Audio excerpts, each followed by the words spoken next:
안녕하세요.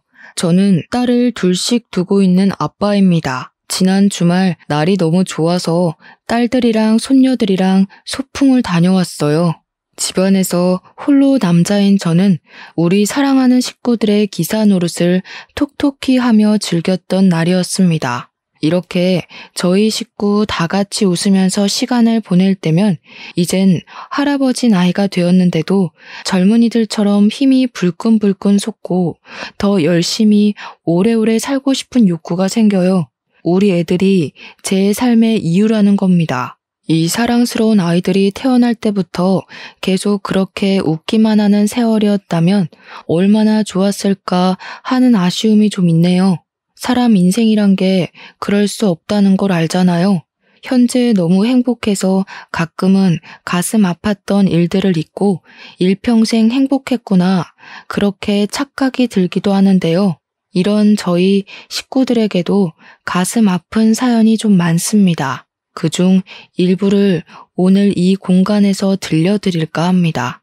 제게 있는 딸 둘은 2살 터울이에요. 장녀가 먼저 결혼을 했는데 결혼한 지 4년째에 이혼을 하고 저희 집에서 같이 살고 있습니다. 원래는 결혼이 좋다고 여기저기 추천하던 딸이었는데 불과 4년 만에 이혼이라는 파격적인 불행을 겪고 절대 재혼하지 않겠다고 마음이 돌아선 상태예요. 사위되던 놈이 바람이 나서 이혼을 한 거였거든요. 마음 안 좋게도 장녀에겐 딸이 하나 있는데 손녀가 가끔씩 아빠가 보고 싶다고 할 때마다 제 가슴이 다 아팠습니다. 장녀가 받은 이혼의 상처는 동네인 막내에게 따끔한 잔소리가 되어 돌아갔어요. 당시 아직 미혼이었던 막내에게 결혼은 하되 최대한 늦게 하거나 웬만하면 하지 말라고 틈날 때마다 추천을 했죠. 그걸 보면서 저는 아무런 조언도 보탤 수가 없었습니다. 사실 너무 기막힌 얘기겠지만 저도 이혼을 한 처지였거든요. 저 또한 장녀처럼 배우자의 불륜으로 이혼을 하게 된 경우였는데 불행 중 다행이었던 건 제 전처되는 사람은 스스로 능력을 키울 생각 없이 남자의 돈에만 기생해서 사는 성격이었기에 친권을 제가 가져올 수 있었습니다. 그래서 유일하게 집에서 남자인 저는 늘 딸과 손녀를 위해 살았어요. 어쨌든 사실 막내가 결혼을 하지 않겠다고 해도 이해를 해줄 수 있었습니다. 막내 입장에선 가족들이 전부 배우자의 불륜으로 이혼을 경험했는데 결혼에 대한 로망이 없는 게 당연하다고 생각했거든요. 저도 굳이 막내의 나이가 30살이 넘었더라도 결혼할 남자 없냐고 재촉하는 등 귀찮게 굴지 않았어요. 막내한테서 한 번도 남자친구라든지 관심 가는 남자 연예인이라든지 이성에 관해 말하는 걸 본 적도 없거든요. 친구도 잘 안 만나는 것 같고 매번 손녀랑 시간 내서 노는 것 같아 솔직히 저는 암묵적으로 막내가 결혼 생각이 없구나 그렇게 생각했습니다. 그런데 어느 날 정말 아무런 티도 안 내고 있던 막내가 갑자기 결혼할 남자가 생겼다고 식사 자리에서 말을 하더라고요. 뭐? 말도 없이 언제 만났대? 어떻게 만났는데? 뭐 하는 사람인데? 얼마나 만나고 결혼 결정하는 거야? 장녀가 알아서 질문을 해주는 덕에 저는 막내의 대답만 기다리면 되었습니다. 당연히 결혼 안 해도 상관없다고 했지만 이왕 한다면 제발 제대로 된 배우자길 바랬고 장인어른 되는 입장으로서 무조건 우리 딸 위해 뭐든 해주고 싶었어요. 막내가 언지를 주길 사위 될 놈이 성격 좋고 밝은 사람이라 하더라고요. 우리 막내 성격은 좀 소극적인 편이에요. 소위 말하는 집순이인데 자기 남자친구랑 있으면 많이 웃게 된다고 하길래 사실 일단 그거면 충분히 합격 조건이라고 생각했습니다. 사돈집 배경이고 뭐고 그저 우리 딸이 많이 웃을 수 있다면 저는 더 이상 바랄 게 없었어요. 저랑 장녀가 이혼을 겪었다 보니까 서로 영혼이 통하는 게 얼마나 중요한 건지 알겠더라고요. 제발 막내딸 결혼만큼은 저희처럼 실패가 없길 바랬습니다. 그래도 장녀 입장은 동생 앞날이 그저 걱정인가 봐요. 축하보다는 세상에서 제일 쉬운 게 사람 마음 변하는 거라고 섣부르게 판단하지 말라며 단단히 경고 먼저 해주더군요. 계속되는 장녀의 잔소리가 좀 그랬는지 막내가 좀 기분 상해하는 것 같길래 일단은 제가 시간 날 때 소개해달라는 말로 상황 무마시켰습니다. 그리고 어느 날 딸과 함께 우리를 찾아온 총각이 있었는데 키도 크고 복장도 깔끔한 데다가 웃음이 참 시원시원한 총각이더군요. 아시겠지만 그자가 바로 제 사위된 놈입니다. 사위는 일단 한마디로 우리에게 너무 잘했습니다. 점수고 말고 할 것 없이 막내딸뿐만 아니라 우리 식구 전체를 웃게 하는 특유의 재능이 있었어요. 중개사 사업 때문에 이런저런 사람을 많이 만난다더니 그래서 사람 상대할 줄 아는 것 같더라고요. 작년은 사위의 재롱에 넘어갈 듯 말 듯 계속 경계했지만 막내와의 결혼을 반대하는 기색은 딱히 없었습니다. 그렇게 우리 막내딸의 결혼이 흔쾌히 성사되었고 분가를 하게 되었어요. 집에서 한 사람 겨우 없어졌을 뿐인데 꽤나 허전했습니다. 그래도 딸이 잘 살길 바래서 저는 여태 모아뒀던 목돈으로 예단비를 두둑하게 챙겨주었고 사위에게 고마운 마음과 우리 딸 잘 부탁한다는 의미로 차도 한 대 사주었어요. 막내는 사위랑 지내면서 성격이 많이 적극적으로 변해갔습니다. 원래 집에 전화를 잘 안 하는 무뚝뚝한 딸이었는데 결혼을 하고 나서는 거의 일주일에 3-4번 안부 전화를 하더군요. 그리고 어느 날 딸이 임신을 하게 되었다는 소식도 전화를 통해 듣게 되었어요. 너무 기뻐서 그 소식을 듣자마자 막내 얼굴을 보러 가려고 했습니다. 그런데 제 마음을 알아준 건지 그 주 주말에 사위랑 딸이 집을 찾아왔더라고요. 고생 많았네 공서방. 앞으로 바쁜 사람이 더 바빠지게 생겼구먼. 그래도 좋은 소식이 일찍 들려서 내가 얼마나 기쁜지 몰라. 아유, 제가 뭐 한 게 있나요? 앞으로 고생은 다 가은이가 할 텐데 걱정해요.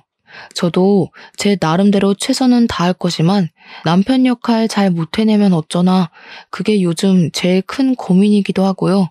장인어른이 좀 많이 알려주세요. 저희 부모님은 먼 지방에 계셔서 도움 청하기도 어렵네요. 당연하지. 앞으로 아빠라고 생각하고 얼마든지 나 찾아와도 돼. 어려워하지 말고 뭐든 필요하면 말만 하고. 사위는 그렇게 유난 떨며 집을 들른 후 별다른 연락이 잘 안 왔습니다. 자주 연락하던 막내도 연락이 뜸하길래 몸이 좀 안 좋은가 걱정이 되었어요. 저는 식당 일을 하고 있어서 가게를 비우기가 애매해 막내 집에 가볼 수가 없었는데 제가 종일 막내 걱정하고 있는 걸 장녀가 알아챈 건지 어느 날 막내 집에 한번 내다보고 오겠다고 하더라고요. 저는 장녀에게 너무 고마웠어요. 가는 김에 막내딸이 좋아하는 레드향 귤 좀 사가라고 돈도 쥐어줬습니다. 그렇게 막내 집을 다녀온 장녀가 잠깐 옷 갈아입는 사이 5살짜리 첫째 손녀가 혼자 막 종알종알 대었는데 제가 응? 뭐라고? 하면서 안아주니까 손녀가 하는 말이 제 심장을 쿵 떨어뜨렸습니다. 할아버지, 이모 우울증이래요. 근데 우울증이 뭐예요? 이모가 엄마 안아서 막 울었어요. 우울증이 오는 거예요? 우울증이라니 역시 우리 막내가 지금 많이 안 좋은 상태인 건가 싶었어요. 그 타이밍에 바로 장녀가 돌아왔길래 저는 장녀한테 막내가 우울증 걸렸다는 소리 뭐냐고 조급하게 물었습니다. 그러니까 장녀가 임신하면 기본적으로 감정 기복이 심해지는 거라고 그렇게만 말해주더군요. 저더러 바람난 엄마가 자기들 가졌을 때 감정 들쑥날쑥 안 했냐고도 하대요. 하도 오래돼서 저는 그런 것도 가물가물했습니다. 일단은 사위랑 문제 있는 건 아니라고 하니까 식겁해서 마음을 놓긴 했죠. 하지만 딸이 우울하다고 밥도 제대로 못 챙겨 먹고 있을까봐 너무 걱정되더라고요. 몇 날 며칠을 고민하다가 결국은 딸이 아닌 사위한테 전화해 방문하겠다고 저녁 한 끼 같이 먹자고 했고, 약속을 가야 하는 당일은 제 김치찌개 식당 문을 닫았습니다. 사위가 아직 퇴근 전이라고 하길래 우리가 먼저 딸아이의 집에 당도했었어요. 초인종을 누르자 잠시 뒤 막내가 나왔는데, 막내는 생각보다 건강한 모습으로 우릴 반겨주었습니다. 부른 배를 안고 나와 아빠 하면서 보고 싶었다고 먼저 안아주더군요. 그런데 저는 그게 더 걱정되었어요. 사실 우리 막내가 이렇게 애교 부릴 줄 아는 애는 아니거든요. 일이 먼저 애정 표현을 하는 것 보니 많이 힘들긴 한 것 같아서 안쓰러웠습니다. 저는 개인적으로 막내에게 용돈도 챙겨주었어요. 사위한테도 따로 줄 거니까 혼자 쓰라고 말이죠. 그리고 우리는 제 차로 이동을 해 사위가 예약해 놓은 식당으로 향했습니다. 저는 차를 끌었기 때문에 반주는 못하고 장녀랑 사위만 술 한 잔씩 기울였죠. 맛있게 밥을 먹고 이제 둘을 집에 내려준 뒤 우리는 그만 돌아가려고 하는데 막내만 차에서 내릴 뿐이고 사위는 안 내리더라고요. 그러면서 사위가 제게 부탁하는 어조를 보였는데요. 장인어른, 죄송하지만 제가 일이 있어서 그러는데 혹시 좀 태워다 주실 수 있나요? 여기서 10분밖에 안 걸리는 곳이거든요. 그래? 아니, 다 늦은 밤인데도 집 구하는 사람들이 있어?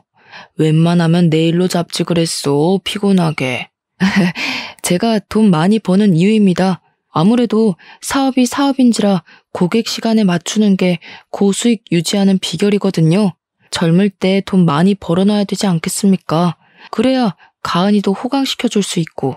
우리 딸과 훗날 태어날 손주를 위해서 일부러 밤낮으로 일을 뛴다는 사위가 기특해 보였습니다. 몸생각 좀 했으면 좋겠다는 걱정은 뒷전으로 한 채 저는 사위를 태워주기로 했어요. 10분 거리인데 어중간하게 택시 타기도 그렇잖아요.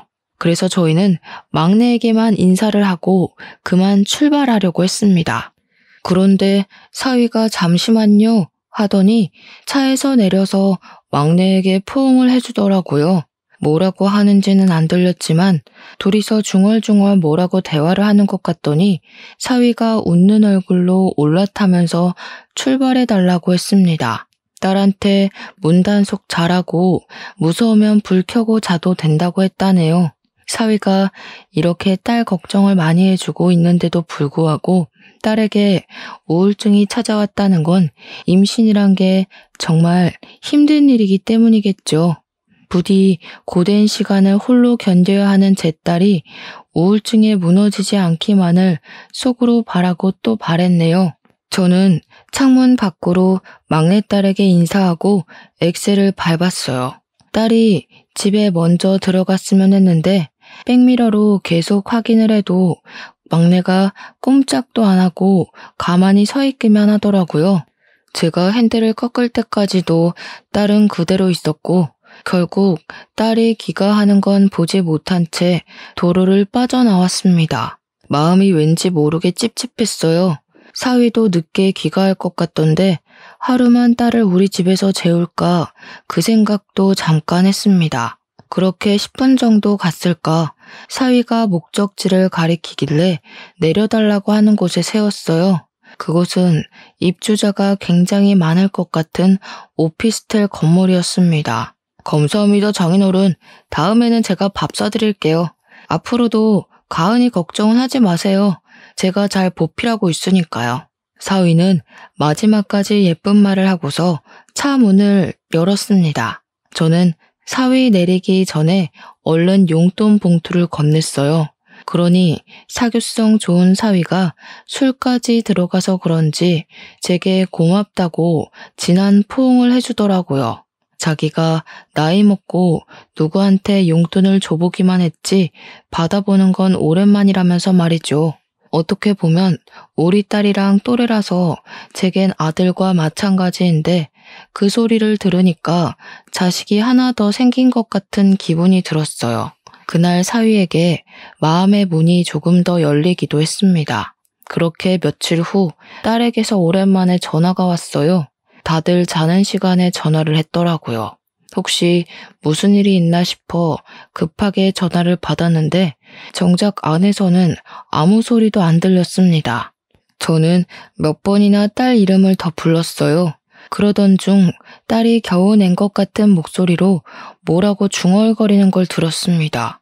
자리에 앉아 음량을 키우고 다시 제대로 들었는데 그 순간 살려달라고 우는 소리를 하는 딸의 음성이 들렸어요.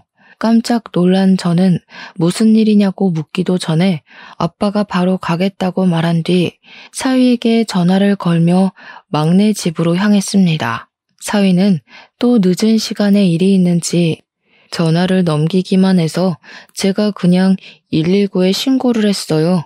119보다 제가 먼저 집에 도착했는데 정말 앞불싸였습니다.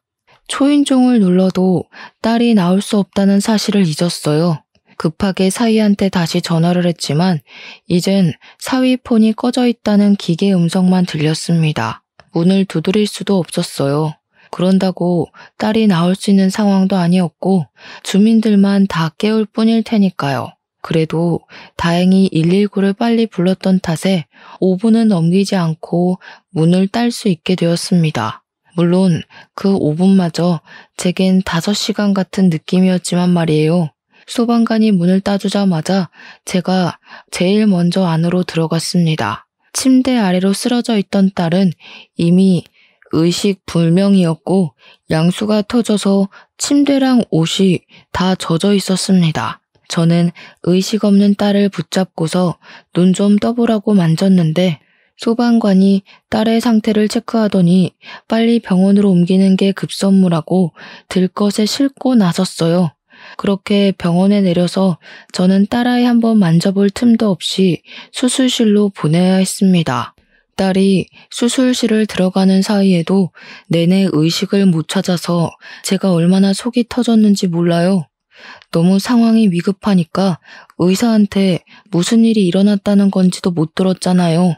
양수가 터져도 괜찮은 건지 우리 딸이 혹시 많이 위태로운 상황은 아닌지 그런 걸 전혀 알지를 못했으니 하염없이 기다리는 그 시간이 정말 지옥 같았습니다.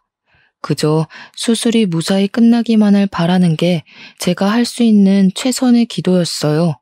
다행히도 제 목숨이 달아나는 일은 일어나지 않았습니다. 개운한 얼굴로 나온 의료진들이 제게 딸과 손녀 목숨에는 지장이 없다고 말씀해 주셨어요. 대신 딸 뱃속에 있던 손녀는 조기 출산이라서 바로 인큐베이터 행이 되었다고 합니다. 일단은 둘 다 살아서 얼마나 하늘에 감사했는지 몰라요.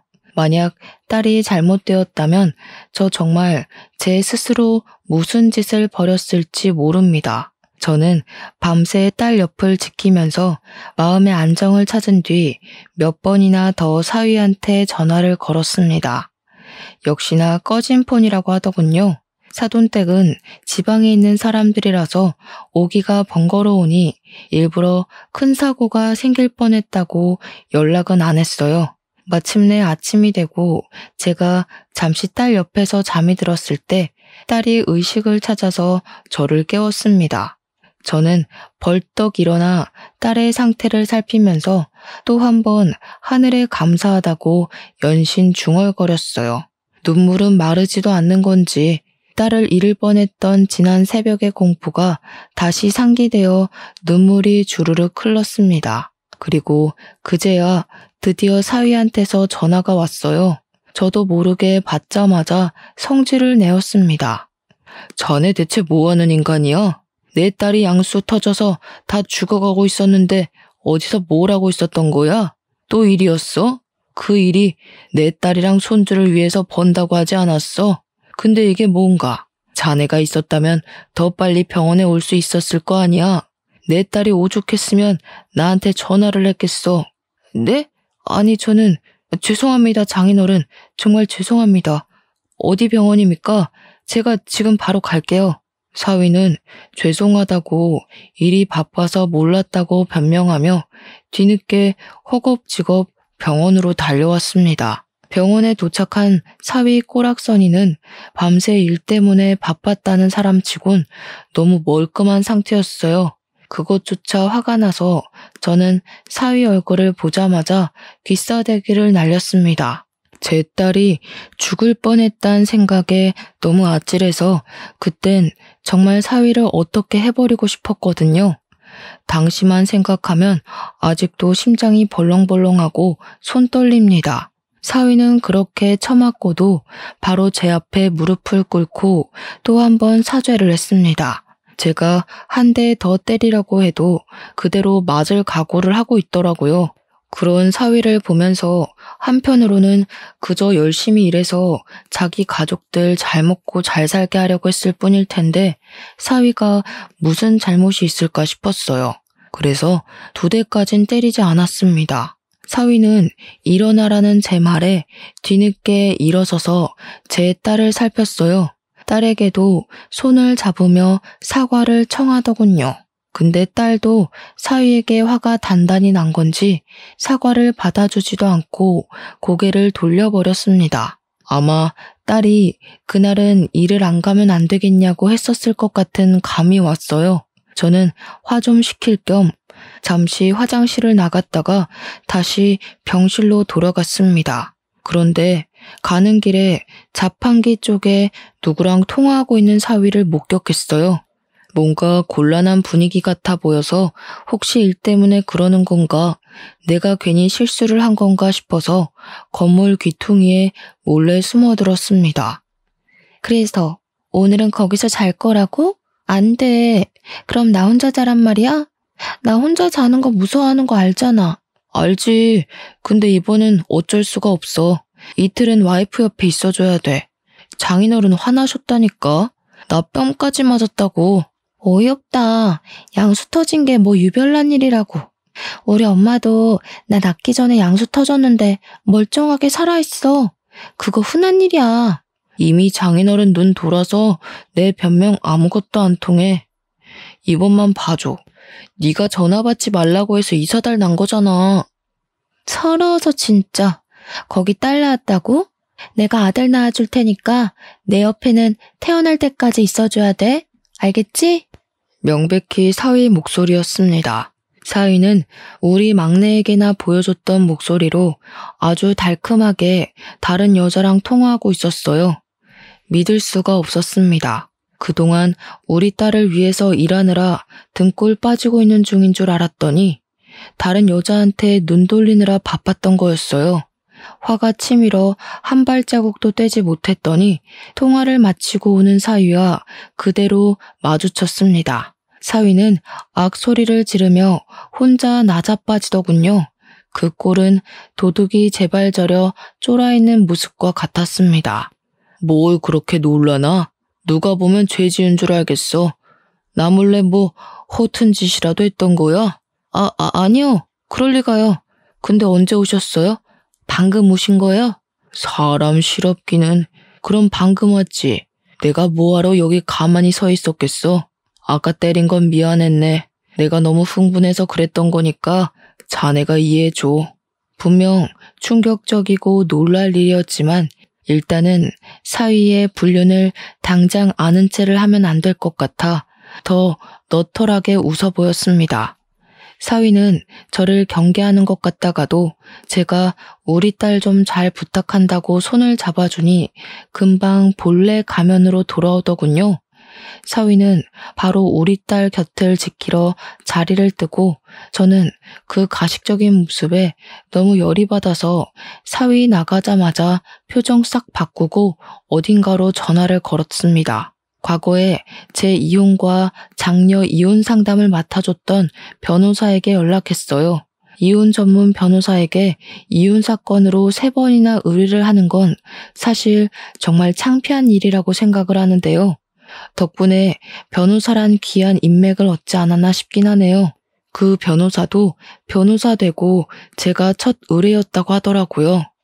제 이혼권을 담당했을 땐 생초짜였는데 장녀 이혼건에서는 제법 신입의 티를 벗었었고 이번에 막내 건으로 연락했을 땐 아주 장성한 변호사 팀장으로 성장했더라고요. 어떻게 보면 참 아픈 인맥이지만 그래도 저와 장녀를 대차게 승소시켜준 변호사이기에 저와 잘 지내고 있는 사이였습니다. 아직도 그 변호사에게는 고마워서 제가 변호사님이 가게로 오면 음식을 공짜로 대접하기도 했죠. 우선 간단한 안부를 주고받은 다음 저는 바로 막내 사정의 사실을 알렸고 변호사는 제게 이것저것 조언을 해주었습니다. 저는 사위가 불륜이라는 것이 정확하게 드러나면 뒤도 안 돌아보고 당장 이혼시킬 생각이었어요. 변호사가 알려주길 2번이나 이혼 소송을 해보셔서 잘 아시겠지만 일단 무조건 증거를 많이 확보해야 한다고 하더군요. 그 뒤로 저는 식당을 장녀에게 맡기고 손녀가 어린이집을 간 시간만 자리를 비워서 사위를 미행했습니다. 사위랑 막내 사는 신혼집은 1층이 부동산 사무실이고 2층이 자가인 집인데요. 사위는 출근을 1층으로 해서 서류를 진행했고 미팅이 있으면 외출하는 듯 했는데 외출이 절반 이상이었어요. 그래서 사실상 사위의 공간을 침범하는 데는 어렵지 않았습니다. 그리고 사위가 외출하는 시간을 며칠간 지켜보면서 어느 시간대에 밖을 나서고 움직이는지 파악했습니다. 우선 막내딸에게 먼저 찾아갔는데 막내는 자기 딸을 재운 후 겨우 잠들어 있었습니다. 그리고 저는 막내에게 제가 알고 있는 사실들을 솔직하게 물어봤어요. 그렇잖아도 위태롭던 막내딸은 제가 묻자마자 얼굴이 일그러지며 눈물을 터뜨리더군요. 이놈 새끼가 이런 쓰레기짓 하고 다녔는데 왜 말 안 했어? 아빠한테 진작 말했어야지. 아빠는 네가 이렇게 힘들게 지내는 줄도 모르고 밑 빠진 독에 물이나 붓고 있었으니 가족이 있는데 왜 이걸 너 혼자 참고 있었어? 남편이 이거 고자질하면 친정까지 손봐줄 거라고 협박하잖아. 남편 돈 많은 거 알지? 그러다 나 때문에 아빠 식당 손해가면 어떡해? 우리 딸도 지켜야 되고 내가 할 수 있는 게 없었어. 보니까 막내는 사위에게 협박당하면서 불륜을 강제로 숨겨주고 있었던 듯 했습니다. 너무 속상했어요. 이혼을 해본 사람 입장으로서 막내의 마음을 이해하지만 제가 충분히 힘이 되어줄 수 있는데 막내가 오히려 저를 걱정해줬더라고요. 좀 더 벌이가 괜찮아서 시위 같은 놈 쉽게 짓누를 수 있는 힘이 있었다면 막내가 저에게 과감히 기대었을까 문득 제 신세를 후회하기도 했습니다. 그렇다고 돈으로만 그 썩을 놈을 해결할 수 있는 건 아니잖아요. 돈이 있었다면 빙빙 둘러가지 않고 손쉽게 처리할 수 있었겠지만 빙빙 둘러가야 하는 만큼 더 고통스럽게 망하게 하겠다고 결심을 했어요. 저는 막내에게 사위랑 대화할 때마다 녹음하라고 그럼 내가 다 알아서 해주겠다고 일러뒀죠.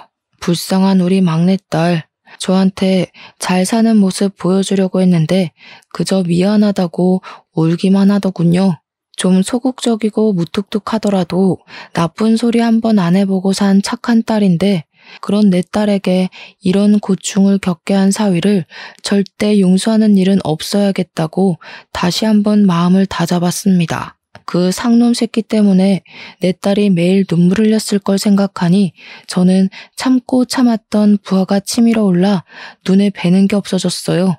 저는 딸에게 1층까지 딸 수 있는 마스터키를 받아서 내려갔고 사위가 오기 전에 사무실을 열고 들어갔습니다. 단 한 번도 도둑놈처럼 자물쇠를 따고 누군가의 공간을 침입한 적이 없었는데 이 세상이 더러운 놈에게는 더러운 방법으로 접근해줘야만 속 시원하다고 하는 것 같더라고요.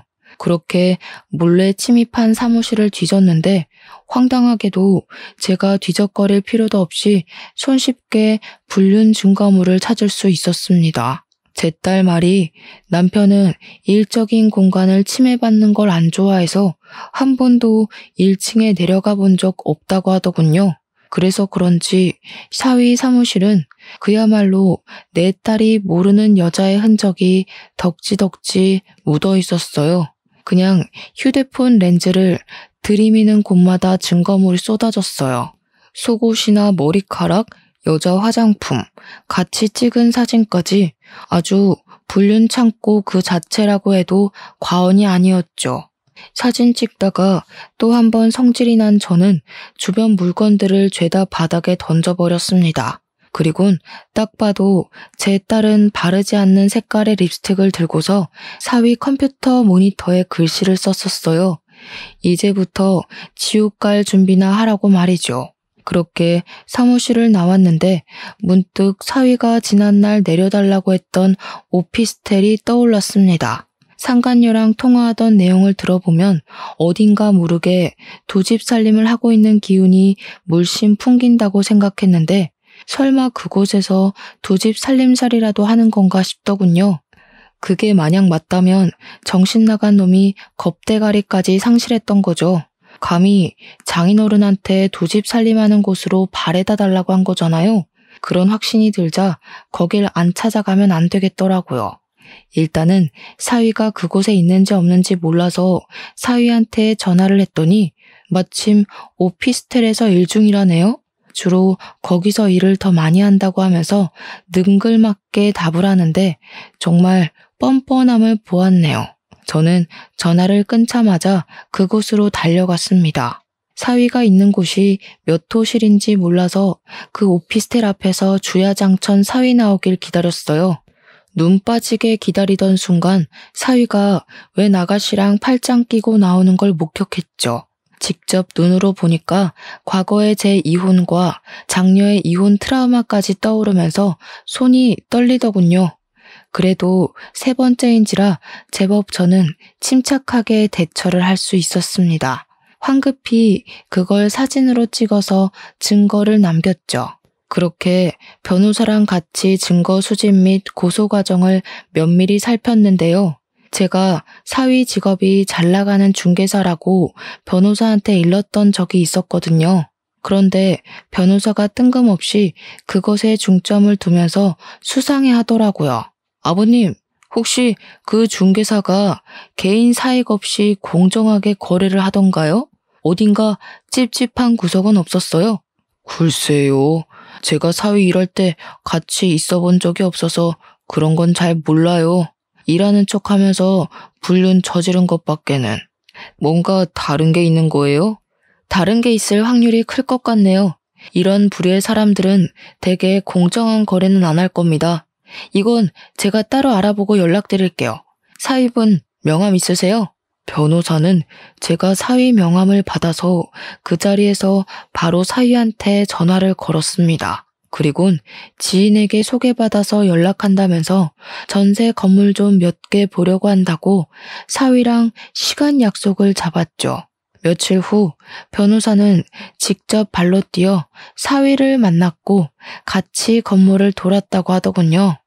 전세계약 고객이 오랜만에 들어온 건지 사위는 특유 재능 있는 말발로 변호사를 데리고 다니며 건물들을 소개했고 그런 사위에게 변호사는 자신의 직업을 숨기고 그저 취준생이라고만 했다 합니다.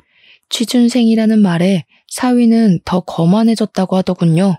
변호사에게 소위 깡통 전세인 건물들만 소개를 하면서 언변으로 변호사의 눈을 속이려 들었다네요. 누가 봐도 여기다 전세금을 내고 계약을 하면 돈을 돌려받지 못할 게 뻔한데도 마치 대단한 건물인 척, 없어서 계약 못하는 건물인 척 변호사한테 사기를 치며 거래를 시도했다고 합니다. 그때 임대인도 같이 있었는데 사위랑 같이 손잡고 뻔뻔하게 변호사를 사기 행위를 했대요. 모든 걸 녹음하고 있던 변호사는 그걸 토대로 다시 사무실에 돌아와 사기죄 또는 사기 방조죄 등 형사 처분까지 준비를 했습니다. 변호사는 이 증거들을 토대로 사위를 구속시키고 중개사 자격을 박탈시킬 수 있는 전세 사기로 고소를 할 예정이래요. 그리고 이 와중에 하늘이 저희를 돕는 건지 전세 사기로 좀 더 확실한 증거물을 찾던 중 황당하게도 사위가 과거에 전세 사기로 한번 신고당했던 적이 있다는 것도 발견을 했습니다. 그때는 합의가 이루어졌는지 피해 금원을 피해자에게 돌려주면서 상황이 크게 안 커진 듯 보였어요. 이미 신고를 당했음에도 똑같은 짓을 또 하다니 사위를 너무 믿었던 지난날의 과오가 너무 후회가 되었어요. 당연히 저는 사위와 합의를 볼 생각이 없었습니다. 변호사도 이런 상습적인 놈에게는 합의로 넘어가주면 안 된다면서 분명 신고당한 것 말고도 여러 번 사기를 저질렀는데 안 걸리고 있는 놈일 거라고 추측하더군요. 만약 이게 사기 혐의가 인정되면 10년 이하의 징역에 처해진다고 하는데 변호사가 사위는 상습 사기라서 아마 형량이 그 정도는 확정일 것 같다고 해줬어요. 역시 전문가의 눈과 손은 달라서 감탄했습니다. 저는 사위의 밥줄까지 끊을 수 있는 방법이 생기자 마치 속이 뻥 뚫린 것처럼 벌써 후련했어요. 이렇게 모든 준비를 끝내놓고 며칠 후 딸에게 전화를 했습니다. 딸도 제게 그간 사위랑 했었던 대화를 착실하게 녹취해서 저한테 보내주었어요. 녹취 속의 사위는 제 앞에서 보이던 목소리와는 확연히 달랐고 딸을 모욕하는 말과 상간녀를 두둔하는 발언을 거침없이 행하고 있었습니다. 제가 없는 그 잠깐 사이에 딸에게 이런 파렴치한 짓을 더 저질렀다는 것에 정말 정신을 놓고 싶더군요. 하지만 저는 사위를 더 괴롭게 만들 준비를 충분히 하였고 그것들은 100% 승소가 가능한 소송들이었으니 위안을 받았어요. 또 변호사가 제 딸이 사위한테 받은 정신적 손해도 배상 청구가 가능하다고 했어요. 사위의 꼼꼼하지 못한 부정행위들 덕분에 다행히 위자료는 자꾸만 치솟았습니다. 그렇게 저는 사위를 찾아갔는데 갈 때는 변호사와 경찰까지 대동해서 찾아갔어요. 사위가 또 오피스텔에 있다고 했습니다. 사실 그 앞에 가서 경찰들이 잠복을 하고 있었거든요. 저는 사위에게 줄 것이 있다고 잠깐 내려오라 했습니다. 사위는 제가 왔다는 소리에 놀라서 건물 밖으로 튀어나왔어요. 그리고 저는 지난날 그랬던 것처럼 사위를 보자마자 주먹을 날려버렸죠. 진작에 사기꾼 새끼라는 걸 알아봤어야 하는 건데 내 딸이 좋다고 해서 그저 합격이라 봐줬건만. 앞으로 깜빵에서 10년 썩을 준비나 해라. 어떻게 할 짓이 없어서 짐승만도 못한 짓들만 골라서 하며 살았냐? 무슨 소리를 하시는 거예요? 일하느라 바쁜 사람 불러놓고 다짜고짜 폭력이라뇨? 장인어른이면 이렇게 아무 때나 사위 불러다가 주먹질로 패도 되는 겁니까? 제가 자꾸 참아주니까 호구로 보이세요. 한 번만 더 이러시면 저도 더는 장인어른이라고 안 봐줄 거예요. 일하느라 바쁘다고? 뻔뻔하게 장인어른한테까지 사기칠 만큼 간땡이가 부어 있었던 거냐? 얼마나 사기를 자주 쳤으면 이렇게 뻔뻔할 수가 있어. 네가 그동안 내 딸이랑 나한테 무슨 짓을 했는지 다 알고 왔어. 전세 사기도 쳤던 놈이라며? 앞으로 너한테 돈 잃을 피해자들처럼 너도 돈에 쪼들려 살아봐라. 사위는 제가 모든 사실을 다 알고 있는 것에 상당히 충격을 먹은 듯한 얼굴이었습니다. 자기가 나름 숨겼던 전세 사기 언급까지 나오니 제가 자신의 불륜 일까지 알고 있는 걸 눈치챈 것 같더라고요. 머리를 잘 굴리니까 눈치는 또 얼마나 빠르던지. 그래서 더는 변명하면 안 되겠다 싶었는지 바로 무릎을 꿇대요. 지나가는 사람들은 더 이상 신경 쓰지 않고 제게 싹싹 두 손을 빌기 시작했습니다. 장인어른이 뭘 알고 계시든 제가 다 잘못했습니다. 제발 신고만 하지 말아주세요. 저 가은이 남편이잖아요. 제가 지금 하고 있는 실수 다 알아서 정리할게요. 앞으로 제 돈으로 가은이랑 장인어른께 더 잘할게요. 저 여기까지 오느라 진짜 힘들었어요. 다른 사람 돈 뜯어가면서 올라간 자리면서 뭘 그렇게 대단한 위치에 있는 것처럼 떵떵거리나? 원래 그렇게 쉽게 얻은 위치는 쉽게 나락으로 가는 거야. 망할 거면 혼자 망해야지 어디 내 딸 인생까지 망치려고 봐달라고 해? 나는 절대 합의 봐줄 생각도 없으니까 괜히 소란 피우지 말고 경찰서 가자. 저는 그제야 잠복해 있던 경찰들을 불렀고 사위를 체포를 부탁했습니다. 사위는 경찰을 발견하자마자 빠릿빠릿하게 잔머리를 또 굴리더니 이미 자신의 회유가 소용없는 짓거리였다는 걸 안 것 같았어요. 갑자기 벌떡 일어나더니 도망을 치더라고요. 그래서 대낮에 느닷없이 경찰이랑 추격전 발생했습니다. 저는 이대로 사위를 놓칠까봐 전전긍긍하며 지켜봤어요. 제가 조금만 더 젊었더라면 당장 쫓아갔을 텐데 그게 아쉬웠습니다. 직진 방향으로 무작정 달리던 사위는 자꾸 뒤를 돌아보며 경찰을 살폈는데요. 마지막 지푸라기라도 잡는 심정으로 달리더라고요. 그런데 사위가 너무 뒤만 신경 썼던 탓인지 미처 앞에 도로가 있다는 걸 확인하지 못했고 그대로 빨간불 신호에 뛰어들었어요. 그만 달려오던 세단에 부딪혀서 사고가 생겨버렸습니다. 너무 놀란 저는 사위가 쓰러진 곳으로 달려갔어요. 사고 현장은 입을 틀어막아야 할 정도로 처참했습니다. 사위는 사고 지점에서 7m 날아간 곳에 추락을 했고 사위 때문에 교통 상황은 순식간에 아수라장이 되었어요.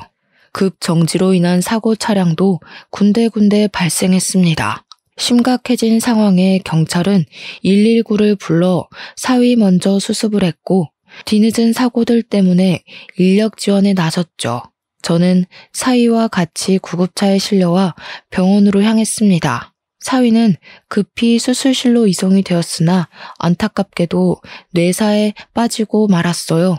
이 사실을 사돈댁에 전화해서 알릴 때 저는 사위가 우리 딸에게 무슨 짓을 했고 어떤 상황에서 일이 이렇게 되었는지 설명을 덧붙여서 전달했어요. 그랬더니 그 부모의 그 자식이라고 그동안 몰랐던 안사돈의 인품이 바로 드러나더라고요. 젊은 애들이 일을 하다 보면 지쳐서 딴 곳에 눈 돌릴 수 있는 거죠. 지금 그깟 불륜이 뭐라고 내 아들을 그렇게 만들었다는 거예요. 그리고 사기는 이미 지나간 일이라고요. 어떻게 장인어른이랑 사람이 사위를 그런 식으로 매장시킬 수가 있어요? 저야말로 분통이 나네요. 하마터면 양수 터져서 죽을 뻔한 내 딸 두고 딴 년이랑 바람이나 피고 있던 놈을 어느 장인이 가만두겠습니까? 그 자식 어떻게든 깜빵에 잡아 쳐넣으려고 했는데 저렇게 아무런 죗값도 못 치르고 병상에 누워있으니 저야말로 속이 터진다고요. 그래서 죽었어요? 며느라기가 죽었냐고요. 내 아들 평생 불구 만들어 놓고 사돈은 죗값 피해갈 수 있을 거라 생각해요? 내가 당신 살인자로 고소할 거야. 저를 고소할 돈이나 있을지 모르겠네요. 지금 그댁 아드님께서 저희한테 저질러 놓은 죄가 너무 많아요. 그거 위자료 다 배상하시려면 아드님 재산으로도 벅찰 텐데요. 잘 생각하세요. 어차피 패소하게 될 텐데 왜 굳이 돈을 써서 고소를 해요? 앞으로 아들 병원비만으로도 돈 나갈 일 엄청 많을 거잖아요. 내가 당신들 절대 그냥 안 둘 거야. 내 아들 저렇게 만든 거 반드시 갚아줄 테니까. 평생 불안해하면서 살 준비나 해. 이거 녹음됐어요. 저희 주변에 얼쩡거리면 끈금지 신고까지 할 겁니다. 그쪽 아드님 짓거리는 꼭 깜빵에 넣고 싶을 만큼 화가 났는데 그래도 식물인간으로 살아야 되는 걸 대가라고 보고 인심 써줄게요. 평생 귀한 아들 뒤치다꺼리하면서 늙어 죽길 바래요. 저는 그대로 시끄럽게 쫑알대는 사돈과 전화를 끊고 이혼 소송 진행했습니다. 예정대로 신고까지 했지만 안타깝게도 사위 상태 때문에 구속은 불가했어요. 대신 2천만 원 벌금형으로 판결이 내려졌죠. 그리고 양육비 같은 경우 사위가 불구가 되었으니 개인적으로 이건 끝내 못 받겠구나 절망하고 있었는데 법이 참 잘 되어 있더라고요. 아이의 친부인 이상 양육에 대해서는 당연히 책임져야 할 권한이라고 판결이 내려져서 사위가 식물인간 사정이라 할지라도 양육비는 지급해야 된다고 하는 거 있죠. 완벽히 저희의 손을 다 들어준 법원에 사돈댁은 울고 저는 한숨 놓을 수 있었습니다. 사위가 이 사실을 알지는 모르겠지만 개망나니 짓을 했으니 내가 벌을 받는구나 라는 걸 느끼고 평생 후회하길 바랄 뿐이네요. 그렇게 제 착한 막내딸은 제 품으로 돌아오게 되었습니다. 그곳에서 시름시름 알아갈 때보단 건강도 많이 좋아졌어요. 밥도 잘 못 먹던 애가 이젠 제 식사까지 챙기면서 끼니를 거르지 않을 만큼 말이죠. 그리고 저희 집의 새 식구인 작은 손녀는 어느새 2살이 되었습니다. 우리 막내가 아기였을 때랑 똑같이 생긴 게 너무 신기해서 요즘은 작은 손녀 커가는 재미로 살고 있어요. 당연히 우리 큰 손녀는 이미 제게 둘도 없는 자식이나 마찬가지고요. 어쩌다 보니 저희 집에 여자 식구가 더 늘었는데 동네 주민분들이 식당에 와서 이런 모습을 보면 다들 저더러 혼자 남자라서 외롭겠다고 안쓰럽게 보더라고요. 전혀요. 제 곁에만 있으려고 하는 착한 2딸과 할아버지만 찾는 손녀들 덕분에 오히려 하루하루가 행복으로 벅찬 중인걸요. 참, 그리고 위자료를 너무너무 두둑하게 받았잖아요. 그래서 이참에 저희 5 식구가 넓게 살 수 있을 만한 곳으로 이사를 가려고 딸들이 집을 알아보고 있어요. 자꾸 제게 편한 집으로 알아봐 주길래 나는 괜찮으니 너희가 좋은 집 구해라 그렇게 일러주는데도 제 말은 듣질 않네요. 하하, 행복하다는 뜻입니다. 앞으로도 더 이상 새 식구는 바라지 않으니 이렇게 우리끼리 웃으면서 살 수 있었으면 좋겠어요. 가족 모양이 꼭 사회가 지정한 모양대로만 가야 행복한 거 아니잖아요. 여러분들도 내 가족이 어떤 모양으로 어떻게 내 곁에 있든지 그냥 우리 가족의 형태를 사랑하면서 추억 만들어 가셨으면 좋겠습니다. 서로 사랑해주는 것만으로도 모자란 세월이란 말도 있잖아요. 제 사연은 여기까지입니다. 긴 글 들어주셔서 감사하고 늘 꽃길 걸으세요.